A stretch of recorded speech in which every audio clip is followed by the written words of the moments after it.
जिनका आपकी जिंदगी पर होता है सीधा असर। खबरों की वही तस्वीर, बिना बदले बिना डरे, जज्बा सच का लिए, सच दिखाते हैं हम। नमस्कार, आप देख रहे हैं आवाज न्यूज राजस्थान। श्री गंगानगर रायसिंह नगर नायक समाज ने आज प्रदेशव्यापी आह्वान पर तहसील मुख्यालय पर प्रदर्शन कर सौंपा एसडीएम को ज्ञापन मुख्यमंत्री के नाम, जिसमें नायक समाज के जिलाध्यक्ष डीसी जोइया ने राजस्थान सरकार पर आरोप लगाते हुए कहा, नायक व नायिका एक ही जाति है, परंतु राजस्थान में इसी एक जाति को अलग अलग धड़ों में बांट दिया, जिसके चलते इसी समाज के और आधे लोगों को एससी में शामिल किया गया है, जिसको लेकर नायक समाज ने आज ज्ञापन के माध्यम से एसटी में शामिल करने की मांग की है। तो वहीं नायक समाज की महिला जिलाध्यक्ष गोगा देवी नायक ने कहा कि एक ही राज्य में कहीं पिता अनुसूचित जाति में है और दूसरी तरफ बेटा अनुसूचित जनजाति में है। बात सुप्रीम कोर्ट ने भी 2013 में मानी थी, परंतु राज्य सरकार ने इस ओर ध्यान नहीं दिया है। इस मौके पर भीम आर्मी के तहसील अध्यक्ष सुनील कुमार नायक, सीताराम नायक, वरिष्ठ पत्रकार Subhash Chandra Bhil, advocate Bharat Kumar Paich, advocate Bharat Kumar Nayak, advocate Hemant Nayak आदि लोग मौजूद रहे। आवाज न्यूज राजस्थान के लिए रायसिंह नगर से संवाददाता आरएस कड़वा की रिपोर्ट। नायक समाज इसलिए हुए हैं कि 2013 में एक ऐसा एक्ट पारित हुआ था जिसमें नायक और नायिका शब्द है, इनको मतभेद कर दिया गया, बल्कि ये दोनों शब्द एक ही है। जिसे नायिका वर्ड है इसको एसटी में किया गया और नायक को एससी में किया, बल्कि अब हम सभी लोग आज नायक शब्द है इसको सभी एसटी में लागू करने के लिए नायक समाज एसटी में जाने के लिए बहुत लंबी लड़ाई लड़ रहा है लंबे समय से, और अब यही मांग कर रहा है कि नायक समाज जो है एसटी में आने के लिए आज विज्ञापन दिया गया है और सरकार से रोज भी करते हैं कि हमें एसटी में दिया जाए। पूर्व में भी एक ऐसा प्रस्ताव पारित किया गया था पर जिसको लागू नहीं किया गया और एसटी के प्रमाण पत्र कुछ लोगों के बड़े थे, साधुसर में, गंगानगर में, बीकानेर में कुछ लोगों के बड़े थे और कुछ लोगों के जो बीच में उसको बंद कर दिया गया था। तो अब हम सरकार की ये मांग करते हैं कि नायक समाज को नायक और नायिका एक ही शब्द है और इनको एसटी के अंदर लिया जाए। एक नायक समाज है जिसको राजस्थान के एक ही स्टेट के अंदर अलग अलग माना जाता है, कहीं भीड़ माना जाता है, कहीं नायक माना जाता है, कहीं नायिका माना जाता है। तो बाकी सभी जो वर्ग है उनको एक ही माना जाता है। एक व्यापारी है जो सारे आज राजस्थान में ऑल इंडिया अंदर व्यापारी है, पर नायक समाज जो है राजस्थान के अंदर भी अलग अलग नामों से जाना जाता है। तो ऐसे ये भेदभाव खत्म करते हुए नायक समाज को एसटी में लेने का अनुरोध। राजस्थान राजकीय महाविद्यालय सपोटरा में छात्र संघ अध्यक्ष पद के लिए वोटिंग हुई। अब की बार का चुनाव विधायक के चुनाव से भी बढ़कर, क्योंकि इस चुनाव में भाजपा कांग्रेस ने अपनी ताकत झोंक दी है। भाजपा के उम्मीदवार निशा मीना, पत्नी देवेंद्र सहरा, पत्रकार राजस्थान पत्रिका दूसरे कांग्रेस की तरफ से है। मुकेश मीना, पत्नी लवकुश मीना, दोनों के कैंडिडेट दमदार हैं। जहां वोटिंग हो रही है, कॉलेज परिसर में पुलिस की भारी व्यवस्था है और वोटिंग भी शांतिपूर्ण हो गई है। दोनों ही प्रत्याशी अपनी अपनी जीत का दावा कर रहे हैं और उनके समर्थक भी अपनी अपनी जीत का दावा कर रहे हैं। हमने उन सब की राय जानी है जो आपके सामने है। आवाज़ न्यूज़ राजस्थान के लिए राजस्थान के करौली जिले से संवाददाता अशोक कुमार जांगीर की खास रिपोर्ट। आज राजकीय महाविद्यालय में चुनाव के संदर्भ में यह चुनाव में बहुत ही तगड़ा चुनाव है और आप देख रहे हैं कि यह चुनाव अपनी प्रतिष्ठा को लेकर अपनी प्रतिष्ठा को लेकर बरकरार है। पुलिस भी भारी तादाद में मौजूद है और बड़ी सावधानी बरती जा रही है। एक ही कैंडिडेट करीब यहाँ 70% के आसपास वोटिंग हो चुकी है। पुलिस का इंतज़ाम बहुत अच्छा है। हाँ, पुलिस का भी इंतज़ाम बहुत अच्छा है। और आप देख रहे हैं ये हमारे निशा मीना की तरफ से कैंडिडेट है। क्या कहना चाहोगे साहब आप? सभी बढ़िया चल रहा है अच्छा, और सत्य की जीत होगी।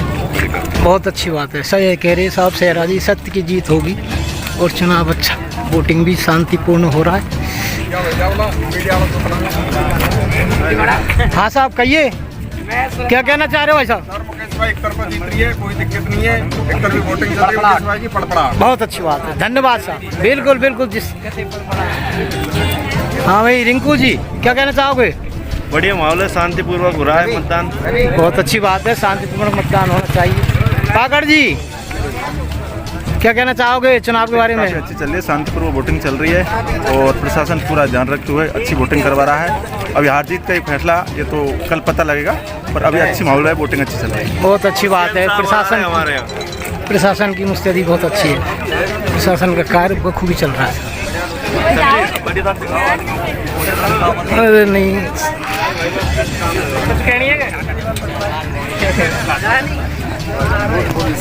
हाँ भाई साहब, कुछ कहना चाहोगे? जो चल रहा है तो चल रहे थे। अच्छा चल रहा है। बढ़िया चल रहा है एकदम में। कौन जीतेगी? जीतने का तो हार जीतने का फैसला वही करेंगे। चलो मंत्री। हाँ बेटा बोलो, क्या कहना चाहोगे? न्यूज राजस्थान। प्रदेश के मुख्यमंत्री की बजट घोषणा की पालना में पूरे प्रदेश भर में 29 अगस्त से शुरू होकर 1 सितंबर तक आयोजित होने वाले राजीव गांधी ग्रामीण ओलंपिक खेल का जोरों शोरों से प्रचार प्रसार करने और लोगों को जागरूक के लिए सुबह करीब 8:15 बजे पंचायत समिति प्रधान सुनीता वीरेंद्र गोदारा ने गंगूवाला ग्राम पंचायत के 56 आरबी के राजकीय आदर्श उच्च माध्यमिक विद्यालय के छात्र छात्राओं के द्वारा साइकिल रैली का आयोजन किया गया। रैली को पंचायत प्रधान सुनीता वीरेंद्र गोदारा ने हरी झंडी दिखाकर रवाना किया। साथ ही गोदारा ने आने वाले समय में खेलों के प्रति नौजवान युवा पीढ़ी को बढ़ चढ़कर हिस्सा लेने की बात कही। वहीं 11 के फाटक पर नगरपालिका अध्यक्ष मनीष मोहन कैलाश कौशल व पूर्व विधायक सोना देवी ने भी महात्मा गांधी गवर्नमेंट स्कूल के विद्यार्थियों को हरी झंडी दिखाकर रैली को रवाना किया। प्रधान गोदारा ने खिलाड़ियों को और आमजन को मीडिया के माध्यम से खेलों के आयोजन को सफल बनाने की अपील की तथा सभी पुराने खिलाड़ियों को सहयोग करने की भी बात कही। ग्रामीण खेल ओलंपिक में kabaddi, shooting ball, volleyball, hockey, kho kho, tennis, cricket प्रतियोगिता सहित कई खेलों का आयोजन किया जाएगा। कार्यक्रम में शिक्षा विभाग के अधिकारी राकेश त्यागी, तहसीलदार नवीन गर्ग, पंचायत समिति अधिकारी सुनील बिश्नोई, अरविंद गोदारा, रामस्वरूप मीना सहित पंचायत विभाग के कर्मचारीगण सहित ग्रामवासी और छात्रगण मौजूद रहे। आवाज न्यूज राजस्थान के लिए राय सिंह नगर से संवाददाता आर.एस. कड़वा की रिपोर्ट। चलो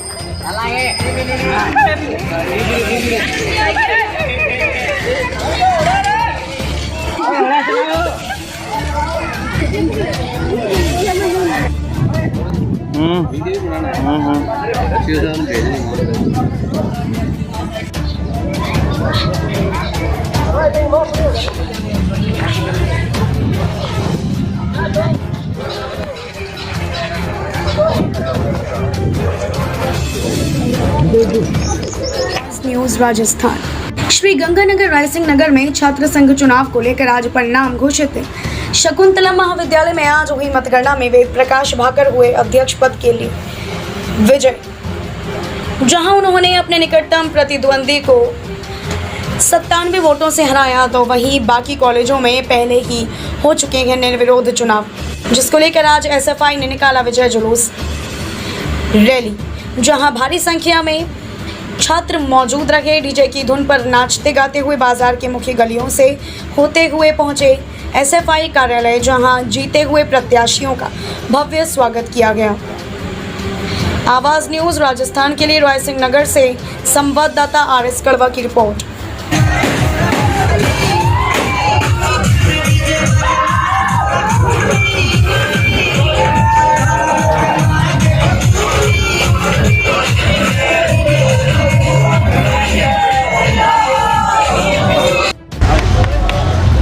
सबसे पहले तो मैं एसबीएस कॉलेज के तमाम छात्र छात्राओं का मैं धन्यवाद देना चाहूँगा, जिन्होंने कि ये एसएफआई पे विश्वास दिलाया और पूरे के पूरे कॉलेज ने हमारा निर्विरोध पैनल पूरा जिताया।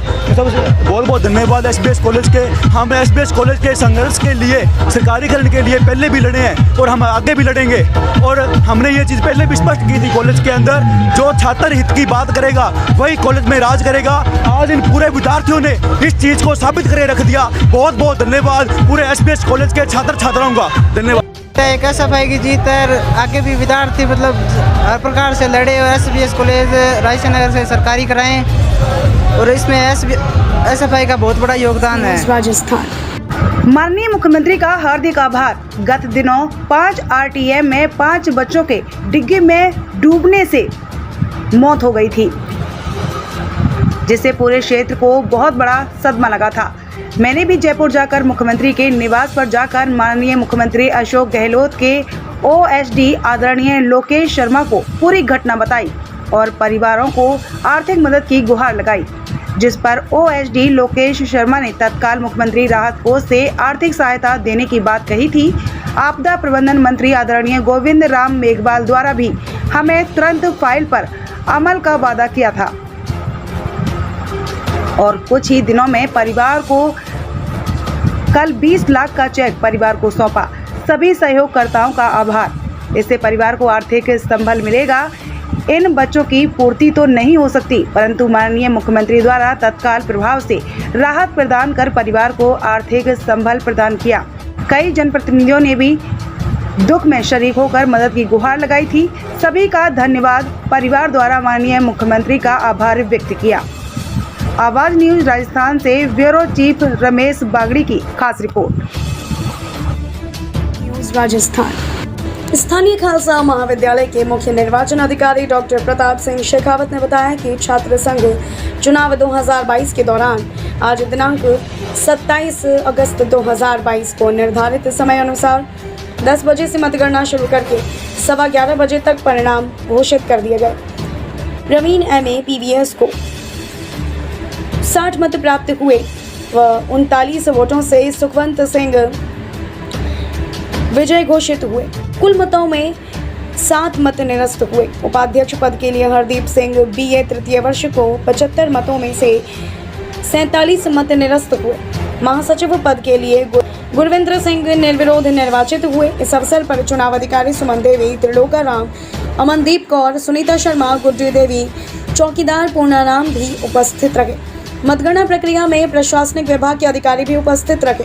परिणाम घोषित होने के बाद महाविद्यालय के प्राचार्य डॉक्टर प्रताप सिंह शेखावत ने विजयी प्रत्याशियों को पद व गोपनीयता की शपथ दिलाई।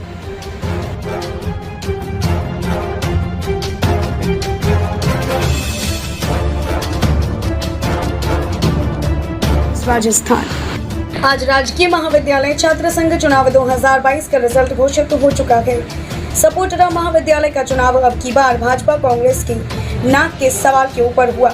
आपको बता देते हैं कि चुनाव मैदान में 2 प्रत्याशी रहे थे, जिनमें एक निशा मीना ABVP, मुकेशी मीना NSUI की प्रत्याशी थी। कल जो वोटिंग हो रही थी तो यह कयास लगाया जा रहा था कि दोनों में बहुत कांटे की टक्कर है और आज रिजल्ट घोषित होने के बाद यह चुनाव एक तरफा हो गया। वो राजकीय महाविद्यालय सपोटरा में कुल 585 मतदाता थे, उसमें से 466 वोट डाले थे। करीब 80% वोटिंग हुई थी। 7 वोट निरस्त हो गए। इनमें से मुकेश मीना को 293 वोट मिले थे एवं निशा मीना को 172 वोट ही मिल पाए, क्योंकि यह रिकॉर्ड तोड़ जीत का आंकड़ा पहली बार सामने आया है।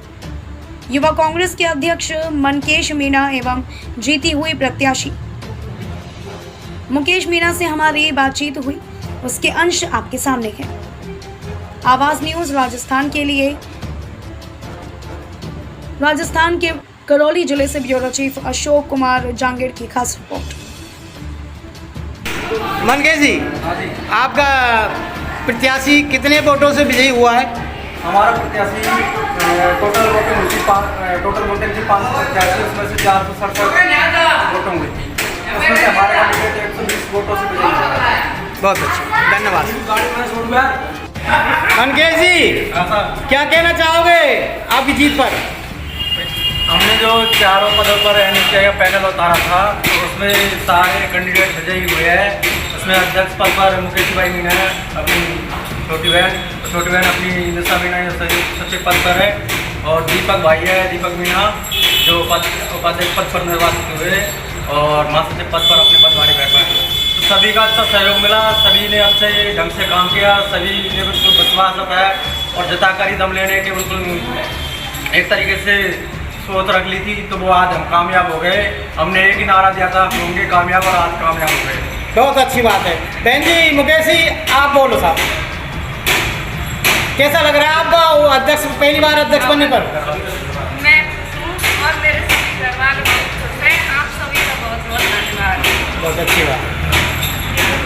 निशा जी, सबका तो थैंक यू भाई कि सबने सपोर्ट किया है, सबने बहुत मेहनत करी है, तो उसका एक नतीजा है हमारा ये कि सब हम लोग एक साथ हैं और आज हम 100 से हम विजयी घोषित हुए हैं। ये बहुत अच्छी बात है और सबका धन्यवाद। आप कॉलेज के विकास के बारे में कुछ सोचेंगे आप?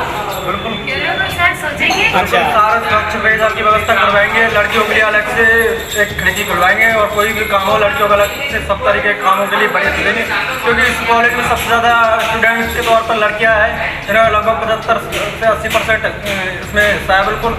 तो इनको ज़्यादा वरीयता दी जाएगी, लड़की के स्तर पढ़ाई के स्तर को सुधारा जाएगा, अलग से सारी सुविधाएँ की जाएगी और एक अलग से अध्यक्ष के द्वारा अलग से इनके लिए खिड़की खोली जाएगी। कोई भी 24 घंटे कोई भी भाई बहन आकर बिल्कुल संपर्क कर सकता है। एक टोल फ्री नंबर जारी किया जाएगा, सारे काम किए जाएंगे। ये बहुत अच्छी बात है साहब, लेकिन अपने यहाँ कॉलेज में बच्चियाँ ज़्यादा है। हाँ, तो केवल मैं तो यही कहूँगा कि बच्चियों की सुरक्षा की आप नहीं, बिल्कुल सुरक्षा। देखो हमारी इज्जत से प्यारी हमारी बहनों की इज्जत प्यारी है हमें, है ना। हमारी जान चली जाएगी लेकिन हमारी बहनों की इज्जत पर आंच नहीं जाने देंगे। सभी सेवाभावी रहे इनके घरों में। राम लखन जी सरपंच, खूब उनको अनुभव है, वो अच्छे हैं। उन्होंने बांध की पाल टूटते ही 2 लाख रुपए का ऐलान किया था, तब भी जबकि प्रशासन वहाँ नहीं पहुँचा, उसके बावजूद उससे पहले उन्होंने 2 लाख रुपए दे दिए थे। वो भी न्यूज़ हमने लगाई थी, सब लोगों ने पढ़ी थी। और मैं तो आपसे आपकी उज्जवल भविष्य की कामना करता हूँ आपसे, और यही प्रार्थना करता हूँ कि बच्चियों का आप ख्याल रखिए। अनूपगढ़ की पार्षद कमला मेदवाल ने मुख्यमंत्री राजस्थान सरकार को पत्र प्रेषित कर लंपी स्किन डिजीज बीमारी से मृतक पशुओं का मुआवजा अविलंब दे व अनूपगढ़ विधानसभा क्षेत्र में हजारों पशुधन इस भयंकर बीमारी की चपेट में उनकी अकाल मृत्यु हो चुकी है। लेकिन सरकार की ओर से ना तो मुआवजा दिया जा रहा है, ना ही कोई दवाइयों का प्रबंध किया जा रहा है। सरकार से मांग करते हुए उन्होंने आरोप लगाया है कि इस क्षेत्र में पशुपालकों के एक घर में 50-50 पशुओं की मौत हो गई है, जिसके चलते उनकी आर्थिक हालत भी दयनीय हो गई है, जिसके चलते अविलंब आर्थिक सहायता राशि व समुचित दवाइयां उपचार हेतु अविलंब क्षेत्र में भिजवाकर बीमार पशुओं का तुरंत इलाज करवाया जाए, नहीं तो वो समय दूर नहीं, जिसके चलते आमजन को दूध के लिए दर दर भटकना पड़ रहा होगा। मेदवाल ने अपने पत्र में आरोप लगाते हुए बताया कि सरकार छोटी मोटी आपदा आने पर तो तुरंत मुआवजा दे देती है, लेकिन गौमाता के नाम पर अभी तक चुप्पी साधे बैठी है। साथ ही क्षेत्र के समाज सेवी जनप्रतिनिधियों को भी साथ सूंघ गया है। इस ओर किसी का भी ध्यान नहीं जा रहा है। अविलंब इस भयंकर बीमारी की रोकथाम के लिए सभी को आगे आना होगा, तभी गौमाता को बचाना संभव होगा। आवाज़ न्यूज़ राजस्थान के लिए श्रीगंगानगर जिले के अनूपगढ़ से डीएल सारस्वत की रिपोर्ट।